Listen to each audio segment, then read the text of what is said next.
everyone in this world should live without fear, without censor, without persecution. And Uyghurs deserve to live free with their dignity and with their cultural heritage. Coming up on British thought leaders, Uyghur poet and academic Aziz Isa Elkun on stopping the Chinese Communist Party from destroying his culture. Poetry is one of the main factor how we keep the Uyghur language and also culture alive. Since year 2000, there's no Uyghur language school left. All the Uyghur children forcibly teach Han Chinese. He says the people of the world need to stand up to the Chinese regime. They try to fool the world, actually. The Chinese Communist Party try to hide their the heinous crimes against humanity.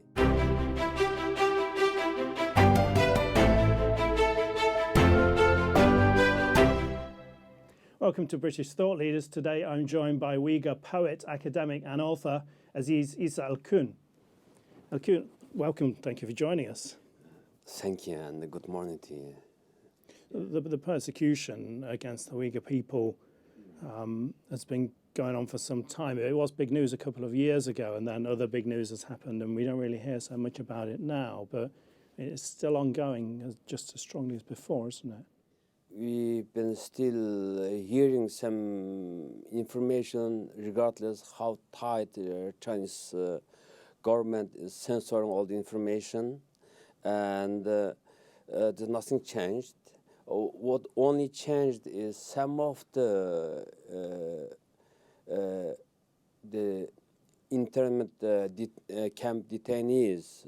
The number we estimated the early stage in 2017 and 18, we estimated more than 5 million Uyghurs and some smaller number of other Turkic people like Kazakh and Kyrgyz were detained. So 5 million in the camps? Yeah, 5 million in the camp. Because I just want to give a brief overview of where the Uyghurs live. Uyghurs live nowadays called Xinjiang Uyghur Autonomous Region, which is officially established after Chinese Communist Party, they illegally reoccupied that region and without any opportunity to Uyghurs say whatsoever. Not decided our fate, but decided by the Stalin and Mao Zedong. So this is also East Turkestan. It's the same yes, region, exactly. Yeah. Regardless, we established twice Republic of East Turkestan in 12 November 1933, and then 12 again exactly same day, 12 November in 1944. So that's very massive geographical area. Also very kind of it has very important geopolitical value for the Central Asia. It has East Turkestan. We prefer East Turkestan. And Xinjiang in Chinese, that means new territory or new colony in Old Chinese.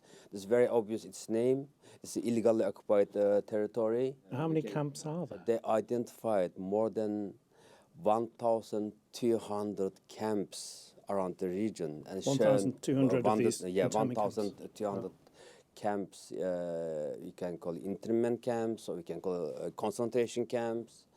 What makes me sad, the reality is on the ground awful, and there's almost, you hardly see any Uyghurs in the last few years in Urumqi, which is Uyghur population mostly based in the southern part of Urumqi city.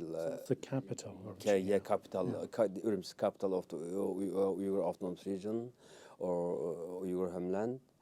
And the BBC journalists also reported about that after they identified the location. They built one of the camp south of Urumqi, around 80 kilometers south of Urumqi city. It's like a massive, just it built camp. It was massive, and it can hold more than 10,000 detainees, and some of them even searched more further details, and they can identify it from the satellite, the location, everything. And these camps are exist. They try to fool the world. Actually, the Chinese Communist Party tried to hide the heinous crimes against humanity. What they tried to do, the people have begun to detain and locked up in the into the camps.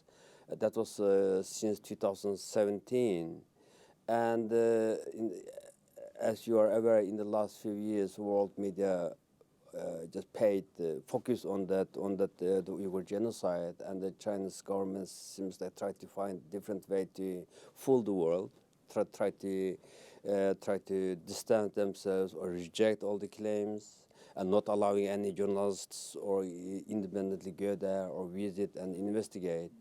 What they did, again, they like in Aksu, Korla, and Kashgar, Hotan. In these the region, they just outside the city, they established kind of new industrial and economic zone, and they built a kind of factory from the given the land with subsidized policy given to the inner China factory from Zhejiang or Shanghai. They built a kind of textile factories and fruit production factories, food production factories, food process, and mostly based on the textile, because this is main for the farmers in East Turkestan. For the Uyghurs, majority of them are in the south, is produce cotton plant.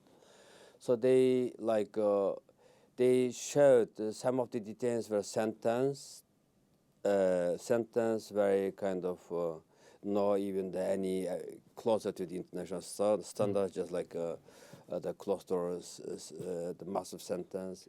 They moved these Uyghurs to that factory they established to work there as a forced labor, and some of them also transferred to inner China, work in coastal area of inner China like Shenzhen, Guangzhou, Zhejiang. This area work as a cheap labor, so we call it forced labor. And there's lots of research conducted to find out that this is connected. Many products we sell made in China, sold in the West, actually connected to the Uyghur forced labor. That's one of the side. And second, they still kept some detainees, just like a very roughly any kind of transparency or fair legal process. They just given the sentence, prison sentence, and kept these Uyghurs in the same camps, and also some of the Uyghur prisoners just sent to the mute as far as Heilongjiang, whereas we know very notorious camp prisons. Many Falun Gong, many Chinese dissidents were tortured there. They do some of the Uyghur detainees moved there. So it's kind of they used all their strength. The CCP using all their strength, try to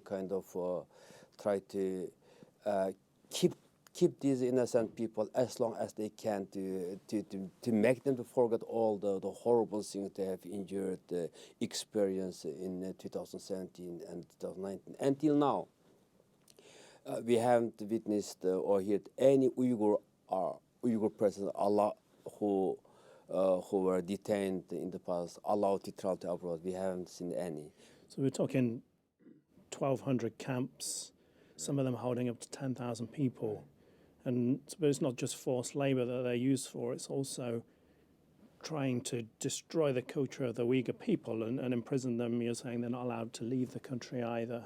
Yes, that is the main purpose they try to do. This is like the former the camp victims also given testimony in many different occasions. Especially the Uyghur women and children were became one of the one of the easy target, and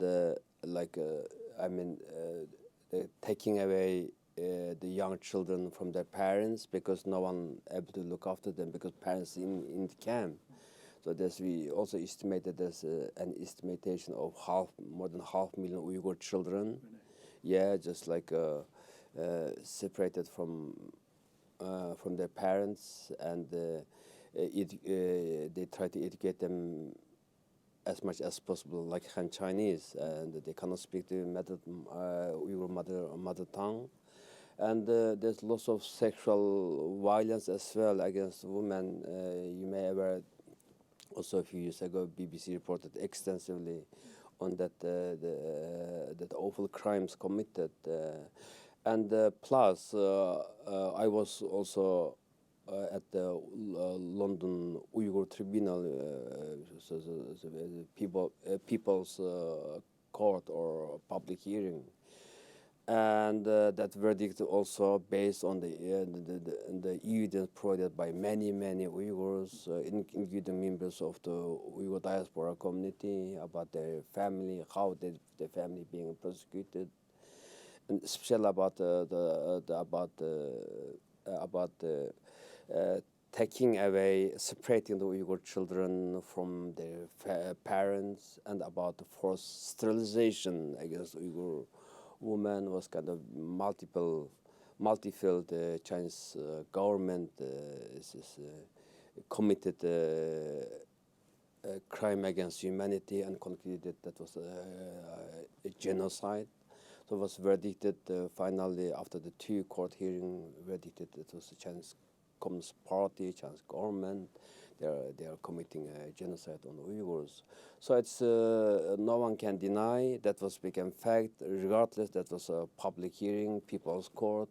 But we are hopeful this will be served as a kind of a legal step for the further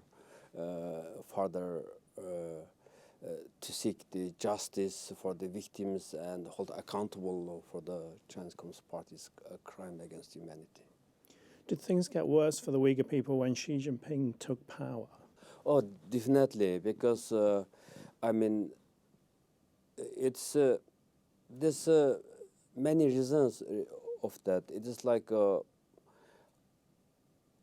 definitely the situation became worse since Xi Jinping came to power, and also there's a lots of high rank. In the Zhongnanhai, there's lots of study about the situation, how to deal with the emerging of the Uyghur crisis. Of course, Uyghur crisis emerged from the first day in 1949. They started the illegal occupation of Uyghur homeland. It never stopped in the last more than 70 years. And what it made this time different is. The world politics very pragmatic towards the China, and in the last 30 years, such a opportunity was provided by the Western technological firms, big international corporates, given the chance to China became, especially that was trend after the China joined the World Trade Organization.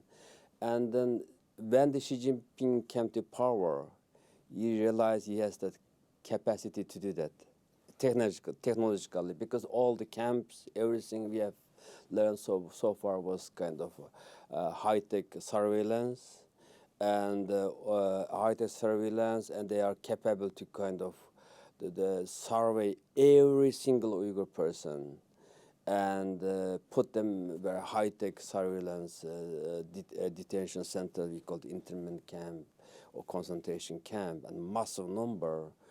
And because Xi Jinping learned and he knows very specifically about the leverage of Chinese economic growth, and seems like a world much more depend on China on the economy, and it's just like still, I mean, and I also blame the Western politicians not well aware or understand about Xi Jinping's intention, and now this is irreparable the consequence. You're an academic at SOAS, the School of Oriental and African Studies. They recently put out a statement for a Uyghur ethnographer who was imprisoned, calling on the Chinese authorities to release her. You know, it's Rahila Daul. It's quite unusual for an academic institution to put out a statement like this. Could you tell us more about it? I know personally Rahila Daud very well, and first time Rahila Daud I remember come to attend a conference in London, or organized a conference based at SOAS. That was in 2004. Remember, since then, Rahila Daud became like a regular visiting academic at SOAS. She's professor. She's one of the best academic, dedicated all her academic work, study Uyghur culture, Uyghur folklore, and keep that cultural heritage alive, and make the world aware of about that culture. So, especially from 2013 to 2017, she worked.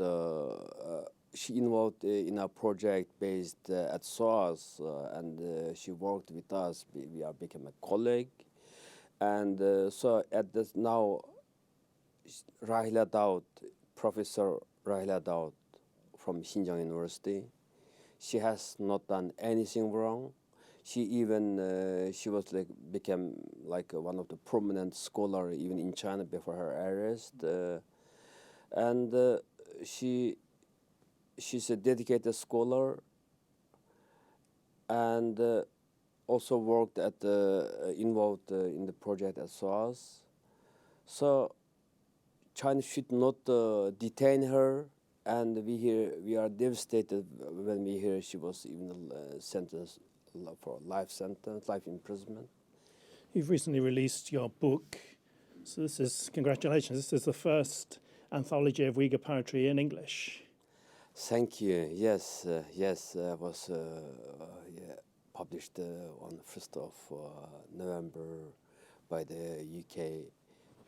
So, why is poetry important to the Uyghur people and to yourself? It's very important.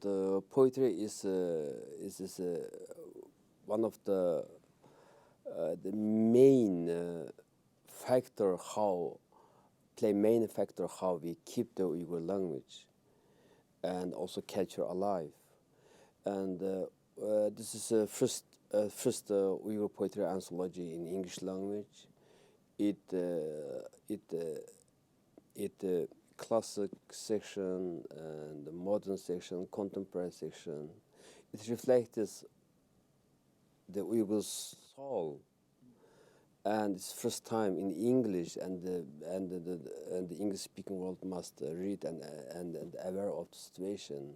And again, it reflects Uyghurs the past and present day.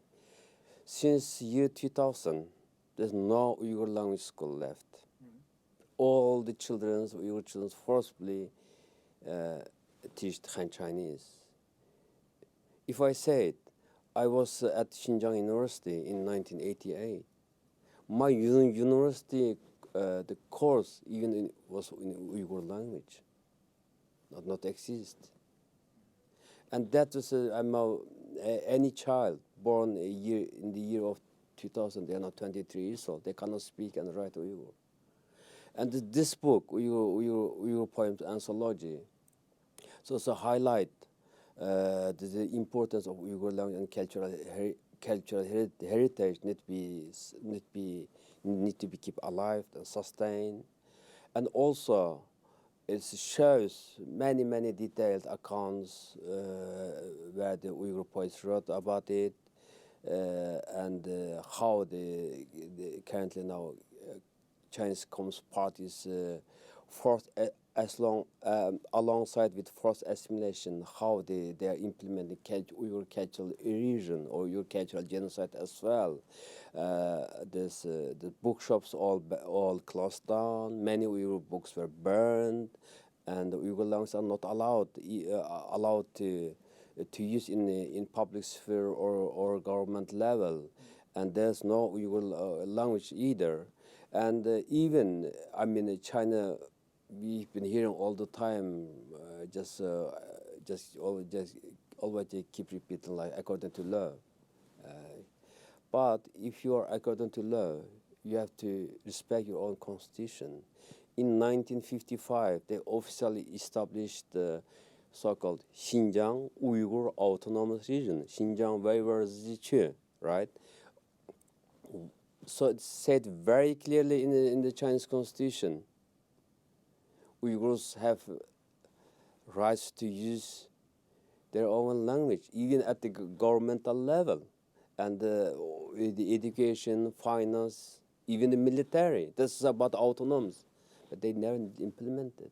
They never implemented, and when the Uyghurs demand that these rights, or even at least the equal right with the Han majority, what Uyghurs accused with? Separatism. I mean, your book covers 2,000 years of poems. Can you see a marked difference between, the poets of old and their dreams and fears, and the poets that came after the Communist Party was established?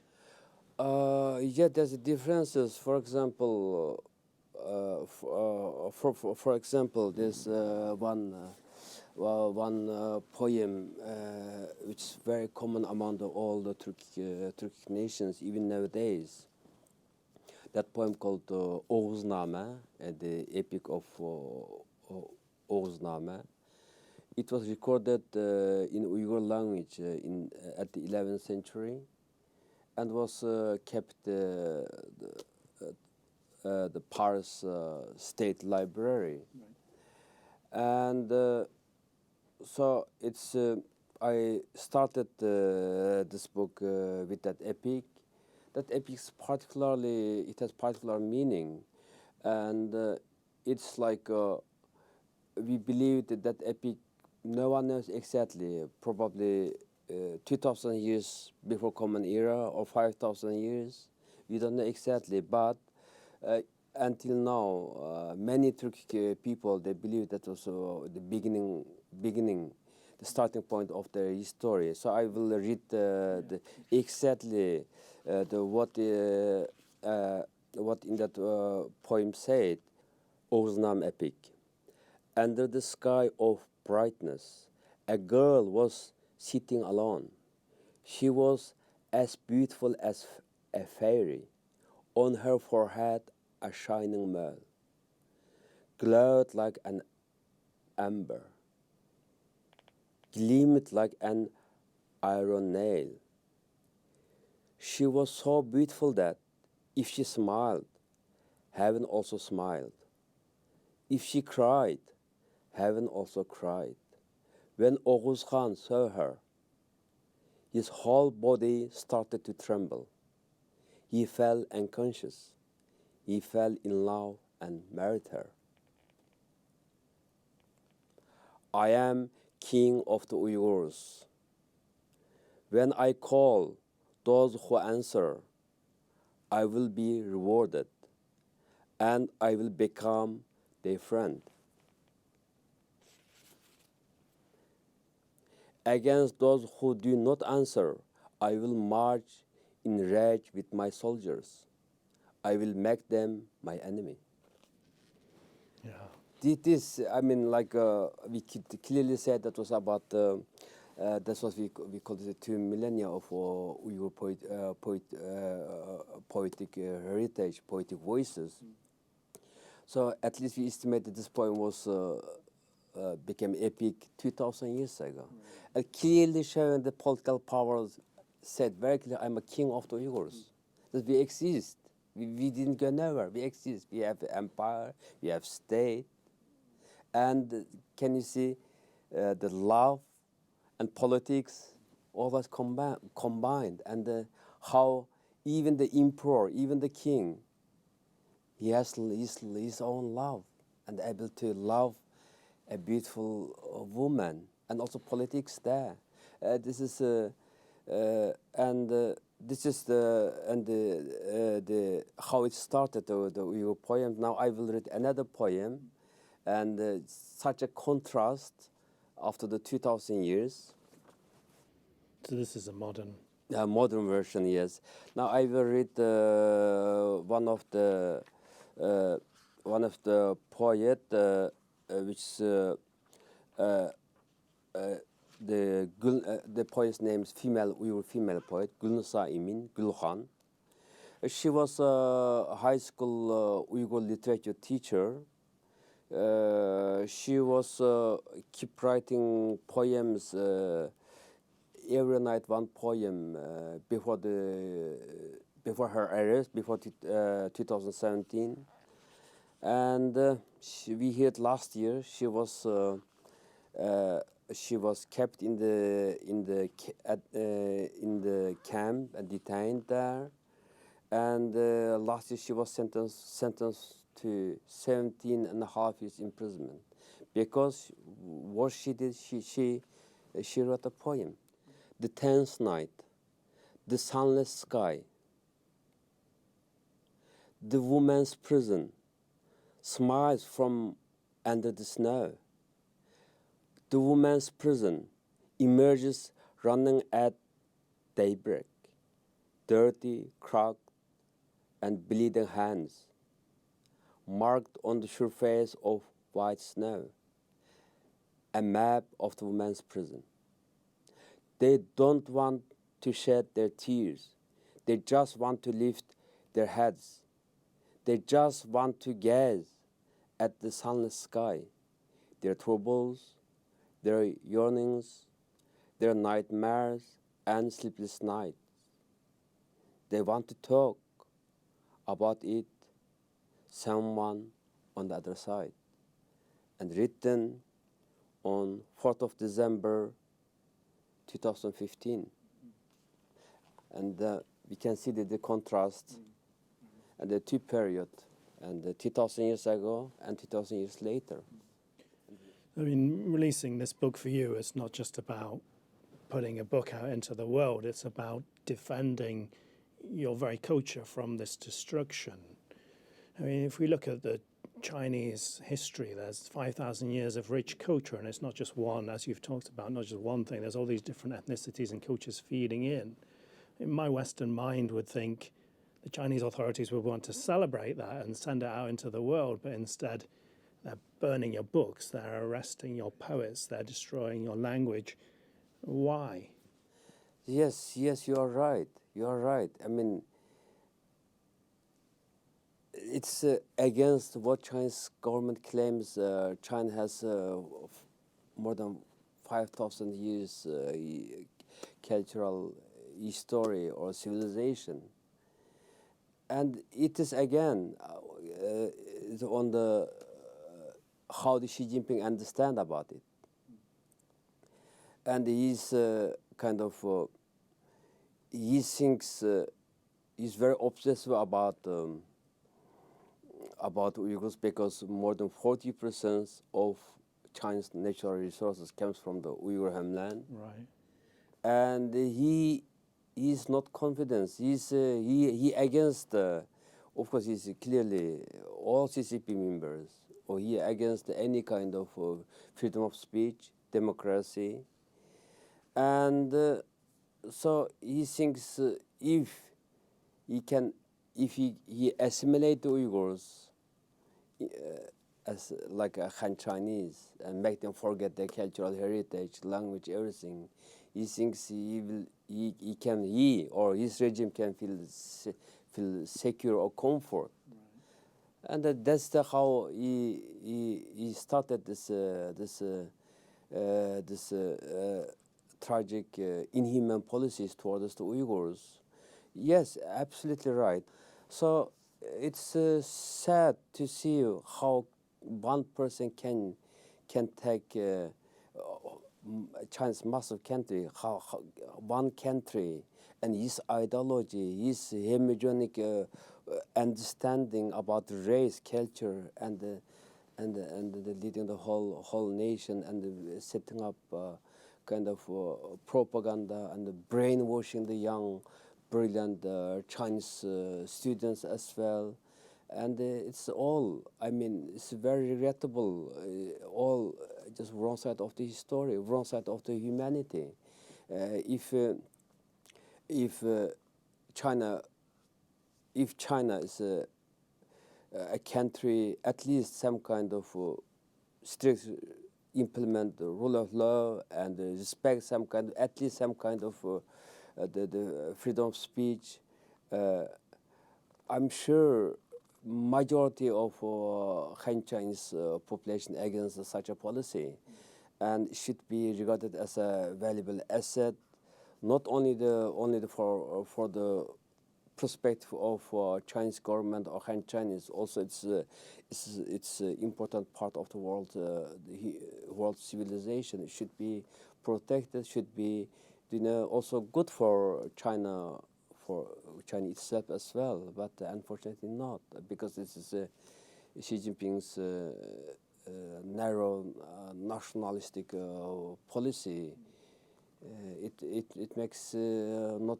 It makes China not great. Actually, makes putting China is a kind of at the side of the world history. And the book ends with your own poem, Roses. And can you talk to us a bit about the inspiration behind that? Yes, in autumn 2021, I was attend the London Uyghur Tribunal.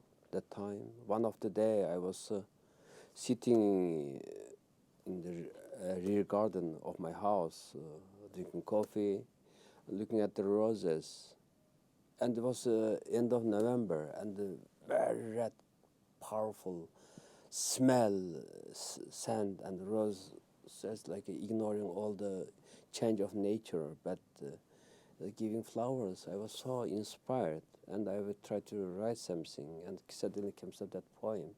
And now I'm going to read last verses from that poem, and how the book ends.